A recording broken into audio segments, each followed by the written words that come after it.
एक दिन एक बुजुर्ग डाकिये ने एक घर के दरवाजे पर दस्तक देते हुए कहा, चिट्ठी ले लीजिए। आवाज सुनते ही तुरंत अंदर से एक लड़की की आवाज गूंजी, अभी आ रही हूँ, ठहरो। लेकिन लगभग 5 मिनट तक जब कोई न आया, तब डाकिये ने फिर कहा, अरे भाई, कोई है क्या? अपनी चिट्ठी ले लो, मुझे और बहुत जगह जाना है, मैं ज्यादा देर इंतजार नहीं कर सकता। लड़के की फिर आवाज आई, डाकिया चाचा, अगर आपको जल्दी है तो दरवाजे के नीचे से चिट्ठी अंदर डाल दीजिए, मैं आ रही हूँ, कुछ देर और लगेगा। अब बूढ़े डाकिये ने झल्ला कर कहा, नहीं, मैं खड़ा हूँ, रजिस्टर्ड चिट्ठी है, किसी का हस्ताक्षर भी चाहिए।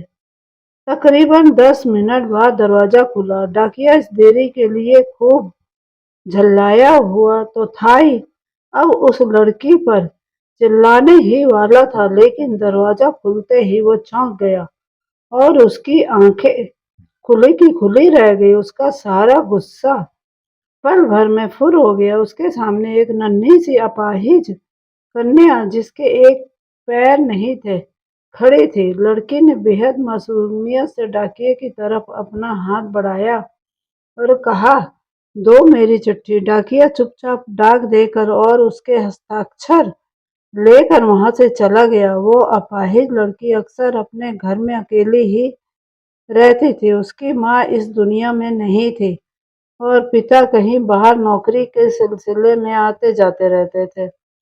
उस लड़की की देखभाल के लिए एक काम वाली बाई सुबह शाम उसके साथ घर में रहती थी, लेकिन परिस्थितिवश दिन के समय वह अपने घर में बिल्कुल अकेली ही रहती थी।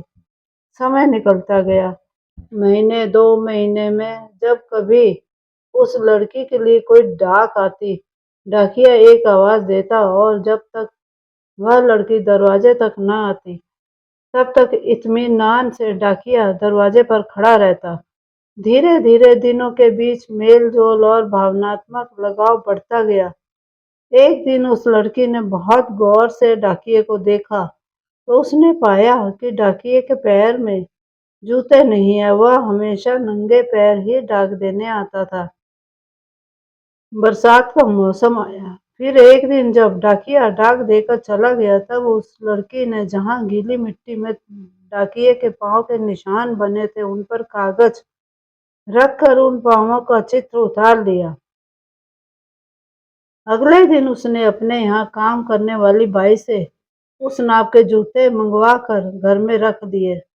जब दीपावली आने वाली थी, उससे पहले डाकिये ने मोहल्ले के सब लोगों से त्योहार पर बख्शीश चाही, लेकिन छोटी लड़की के बारे में उसने सोचा कि बच्ची से क्या उपहार मांगना, पर गली में आया हूँ तो उससे मिल ही लूं।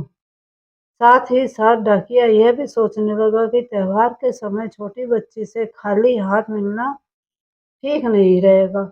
बहुत सोच विचार कर उसने लड़की के लिए 5 रुपए के चॉकलेट ले लिए। उसके बाद उसने लड़की के घर का दरवाजा खटखटाया। अंदर से आवाज आई, कौन? मैं हूँ गुड़िया, तुम्हारा डाकिया चाचा, उत्तर मिला। लड़की ने आकर दरवाजा खोला तो बूढ़े डाकिये ने उसे चॉकलेट थमा दी और कहा, ले बेटी, अपने गरीब चाचा के तरफ से।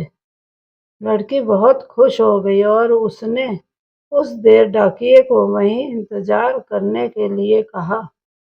उसके बाद उसने अपने घर के एक कमरे से एक बड़ा सा डब्बा लाया और उस डाकिये से हाथ में देते हुए कहा, चाचा, मेरी तरफ से दीपावली पर आपको यह भेंट है। डब्बा देखकर डाकिया बहुत आश्चर्य में पड़ गया। उसे समझ में नहीं आ रहा था कि वह क्या करे। कुछ देर सोच कर उसने कहा, तुम तो मेरे लिए बेटी के समान हो, तुमसे मैं कोई उपहार कैसे ले लूं बिटिया रानी। लड़की ने उससे आग्रह किया कि चाचा, मेरी इस गिफ्ट के लिए मना मत करना, नहीं तो मैं उदास हो जाऊंगी। ठीक है, कहते हुए बूढ़े डाकिये ने पैकेट ले लिया और बड़े प्रेम से लड़की के सिर पर अपना हाथ फेरा, मानो उसको आशीर्वाद दे रहा हो। बालिका ने कहा, चाचा, इस पैकेट को अपने घर ले जाकर खोलना। घर जाकर जब उस डाकिये ने पैकेट खोला तो वह आश्चर्यचकित रह गया, क्योंकि उसमें एक जोड़ी जूते थे। उसकी आंखें डबडबा गईं। डाकिया को यकीन नहीं हो रहा था कि एक छोटी सी लड़की उसके लिए इतना फिक्रमंद हो सकती है। अगले दिन डाकिया अपने डाकघर पहुंचा और उसने पोस्ट मास्टर से फरियाद की कि उसका तबादला फौरन दूसरे इलाके में कर दिया जाए। पोस्ट मास्टर ने जब इसका कारण पूछा तो डाकिये ने वे जूते टेबल पर रखते हुए सारी कहानी सुनाई और भीगी आंखों और रुंधे गले से कहा, सर, आज के बाद मैं उस गली में नहीं जा सकूंगा। उस छोटी अपाहिज बच्ची ने मेरे नंगे पांवों को तो जूते दे दिए, पर मैं उसे पाँव कैसे दे पाऊंगा। इतना कहकर डाकिया फूट फूट कर रोने लगा।